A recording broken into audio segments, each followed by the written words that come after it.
আপনাদের সকলের সমর্থন ও ভালোবাসায় ঢাকা ক্যাপিটাল অর্জন করবে সর্বোচ্চ সাফল্য। প্রথমবারের মতো একই টিমের হয়ে বিপিএল এর মাঠে দেখা যাবে শাকিব খানের দুই স্ত্রী অপু বিশ্বাস ও শবনম ইয়াসমিন বুবলিকে। কথাটি শুনতে অদ্ভুত লাগলেও আসলে এটাই সত্যি। দীর্ঘ প্রতীক্ষার পরে এবার বিপিএল এ দল পেয়েছেন ঢাকাই সিনেমার সুপারস্টার শাকিব খান। ঢাকা ক্যাপিটালস নামের জার্সিতে দেখা যাবে এই কিং খানকে, যা নিয়ে উচ্ছ্বাসিত তার ভক্তবৃন্দ এবং অনুরাগীরা। তবে সবচেয়ে মজার বিষয় হলো যে সেই একই দলের হয়ে একই জার্সিতে ক্রিকেট মাঠে দেখা হতে যাচ্ছে অপু বিশ্বাস ও শবনম ইয়াসমিন বুবলির সাথে।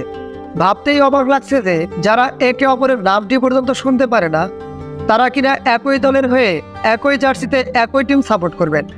তবে এটা সত্য যে ব্যক্তিগত জীবন ঘিরে তারা একে অপরের প্রতিযোগী হলেও পছন্দের জায়গাটি কিন্তু তাদের একটাই। কারাকারি আর টানাটানি যেটাই বলেন, সকল ক্ষেত্রে একমাত্র কারণ কিন্তু শাকিব খান। তার বাইরে এই দুই নায়িকার মাঝে আর কোনো দ্বন্দ্বের প্রশ্নই আসে না। এবার আসন্ন বিপিএলে ঢাকা টিম উদ্বোধনের আগে শাকিব খান বলেছেন তিনি তার কৃতিত্ব এবং তার সকল সাফল্যের ক্রেডিট তার সন্তানদের দিয়ে থাকেন। তাই সর্বাত্মক চেষ্টার মাধ্যমে ঢাকা ক্যাপিটালসের দলটি জিতিয়ে নেওয়ার চেষ্টা থাকবে তার, এবং তার কাজের মূল উৎস বা শক্তি তার ছেলেরা। তাই তাদেরকে সামনে রেখে জয়ী হওয়ার সম্ভাবনা থাকবে কিং খানের। তবে সবচেয়ে মজার বিষয় হলো এবার একই দলের জার্সি গায়ে জড়িয়ে বিপিএল এর মাঠে নামবেন এই দুই প্রতিযোগী অপু বিশ্বাস ও বুবলি, যা এখন থেকে একটা ইতিবাচক চর্চা শুরু করে দিয়েছে।